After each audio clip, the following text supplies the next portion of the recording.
Hey there, folks. Welcome to Spectrum Pulse. We talk about music, movies, art, and culture. And today, it's a big one. We're going to be talking about the newest album from Katy Perry called Witness. So does anyone else think that Katy Perry is just trying way too hard? Now, that's a pretty harsh statement to make about any artist, but I've been considering the whole adage of while a good artist pushes their artistic boundaries, a truly great artist pushes while understanding their own strengths and limitations. And I'm not quite sure Katy Perry does. I mean, I might have issues with One of the Boys and Teenage Dream, a lot of them, but they worked for shallow, frequently ridiculous, and kind of stupid pop music. And I don't mean that to denigrate it, believe it or not. Great pop music doesn't necessarily need a lot of brains if the melody, the color, the production, and the charisma is there. And while I would make the argument that Katy Perry has always had more volume and presence than actual charisma or sex appeal, looking back on some of those singles, I can kind of appreciate them around the turn of the decade. I might not have then, but I kind of do now. And then Prism happened. And while it was one of my very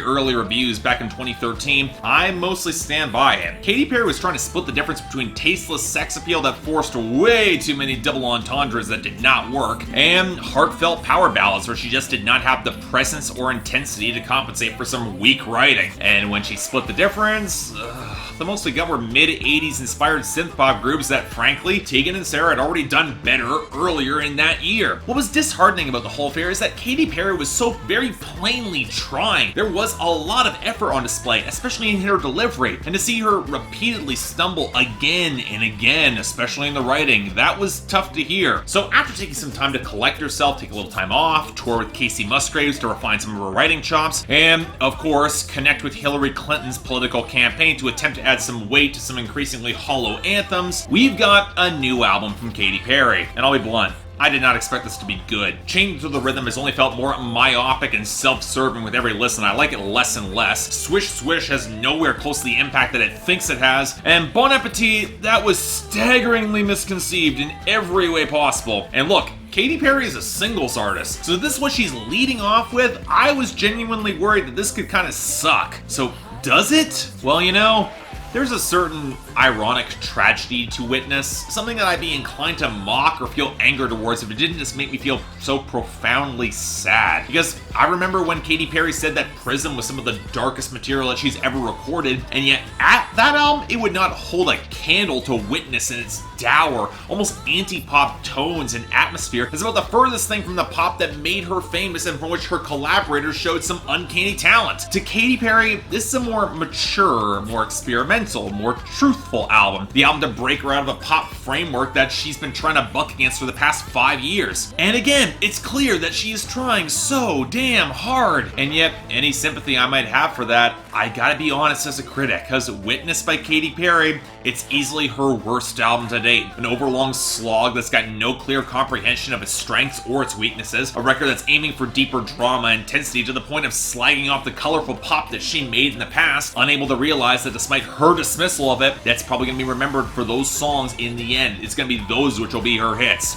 not anything off of this. And we have to start off with Katy Perry herself here. And look, I'm going to recycle some of what I said 4 years ago when I covered Prism, namely that Katy Perry herself has never really impressed me as a vocalist. She's not visceral or possessing a tremendous range, which makes her a particularly weak fit for the few writing credits from Sia, especially when she's in power ballad mode. And look, Katy Perry has never been able to really deliver consistent sensuality, especially when you get the uneasy impression that she's not really having any fun making any of the songs on this album. Now, this will become more of an issue later, but the larger lingering issue is that as a singer, Katy Perry does not really have the technical chops, or even the intensity and personality to really compensate for it. Even on songs that demand her to kick and scream, she doesn't really bring a lot of power on this album. She's not belting as hard as she has in the past. And I was actually a little bit startled how much auto-tune, filters, and pitch correction still surrounds her voice on Bigger Than Me, or Power, or Mind Maze, which does not help any desire to sound less pop or less polished. But again, that's probably more of a factor of Katy Katy Perry records feeling as expensive, as involved as they do, with so many producers and so many additional songwriters. But what does tend to lead to is an odd, airless sterility to a lot of this album, where guest stars are here for professional obligation rather than actually wanting to refine something special for this album. I mean, why else is Nicki Minaj focusing more on her beef with Remy Ma, with only passing references to Katy Perry's own feud with Taylor Swift, or Migos just sounding awkward and counting time until their checks go through on Bon Appetit. Granted, the production doesn't really help here. It's been a long time since I've heard a pop record sound this joyless and dour and lacking any sort of organic color or intensity. And yeah, I'm calling this a pop album because it's not like Katy Perry's experimentation is pushing the instrumentation or the production in any sort of weird or challenging or, God help us, fun directions here. I'm loath to bring him up because anyone who has seen any of my special comments on Kesha would understand why, but you know what? At least when Dr. Luke was co-writing for Katy Perry, there was a chance at a solid, distinctive melody or production that would hold my attention here. But whereas Katy Perry recruits everyone from Sia to Shellback, Max Martin to Mike Will Made It, Ilangelo and DJ Mustard to Purity Ring and Hot Chip for this album to try and wring a distinctive or interesting sound out of this, and yet bizarrely the entire album has a very stark, monochromatic feel, drenched in these melancholic pianos, the harsh gurgles of synth, lumbering percussion that flirts with trap and tropical percussions because that's so unconventional, and entirely too much reverb over all of it. If you get a hint of guitar on like the title track or Chained to the Rhythm, it's desaturated and just stripped of all color and locked to this very stiff, sterile production with nothing of the bass grooves really having much looseness or character, to say nothing of the percussion. And in some cases you get the overloaded drum fills like on Power that might forget that a melody might actually make the song stand out for me. But that's the problem.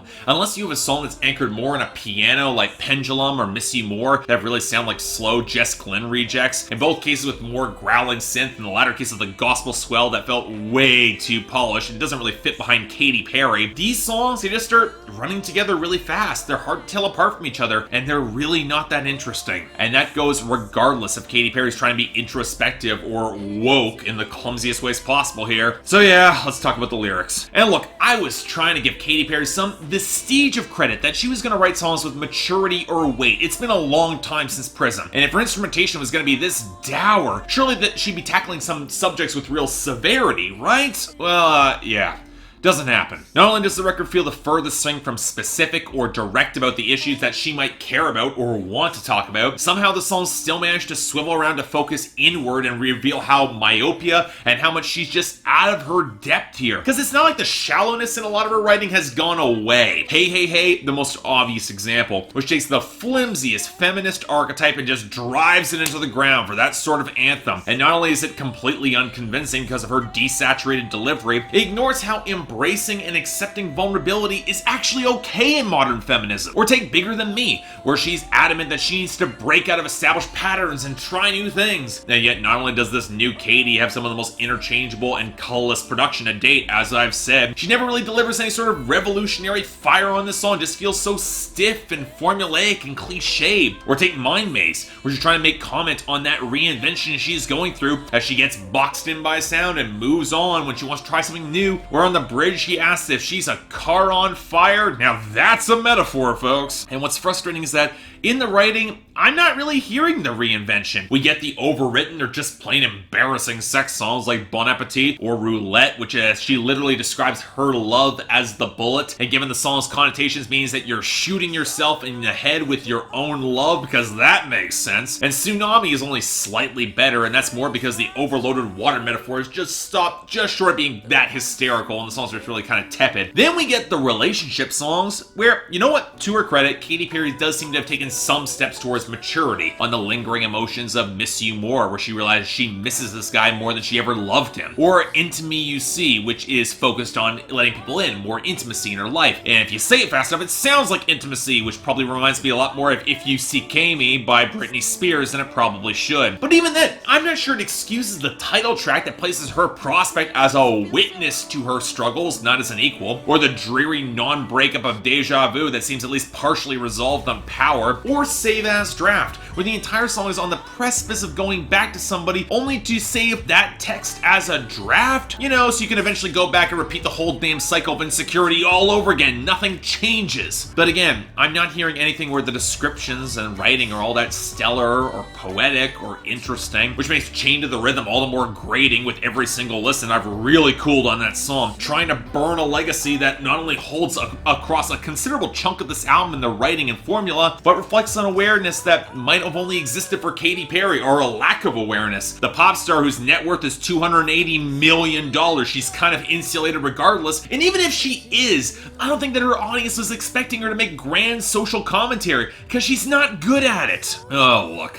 Frankly, I'm amazed I've had this much to say about Witness, but I will say there is a certain irony that I'm covering it on the very same day I'm covering Wrangled by Angelina Presley, an artist who would have killed for any sort of the radio presence to accept a sound that actually is more experimental and rough-edged and challenging. Katy Perry, meanwhile, tumbled into success on Shallow Platitudes, and yet when she tries to transcend it to better represent herself, she finds herself mired in the most unpalatable record of her entire career. Both records showcase women hemmed in by societal expectations that they want to break, trying to trace their own path. Both albums, they start with the letter W, and yet whereas Angelina Presley came to some reconciliation with her lane in the indie scene, shows some self-awareness, Katy Perry doesn't seem to nearly have it, or any sort of melody, or poise, or cohesion, or interesting content that doesn't feel so mind-blowingly cliched. Now, for me, I'm thinking this is a light 4 out of 10, and no way in hell I'm recommending this. But hey, if Katy Perry wants to step away from mainstream pop, providing this record doesn't deal serious damage to her career, which I think it already has, this might be the push she needs, maybe go a little bit closer to the indie scene. And since she's got the money to make whatever the hell she wants many times over for the rest of her career, I gotta say there is a limit to how sorry I can feel, especially if what we're getting is as shallow and boring as this. In other words, I say skip it, but I got a fair feeling that many of you already have. So yeah, thanks a lot for watching. If you'd like to like and subscribe, I'd be more than grateful. I got the link to buy the records in the description below. If anything I described here sounds all that interesting, you want to hear it. And I got the poll up there, so for all you Katy Perry fans who are really angry, actually, I don't know. I think some Katy Perry fans really don't like this album, especially comparison with Teenage Dream or even some parts of Prism. I didn't like Prism, but it's better than this. Beyond that, anything else I might be able to do to improve my presentation, I'm all ears. And if you guys want to get involved in my scheduling process, link to my Patreon is right there, where 3 times a week you all get to vote on my schedule, and once a week the higher tier contributors get to add records or even movies to my schedule. More details right there, but until then, I'm Mark, you're watching Spectrum Pulse, and I'll see you next time.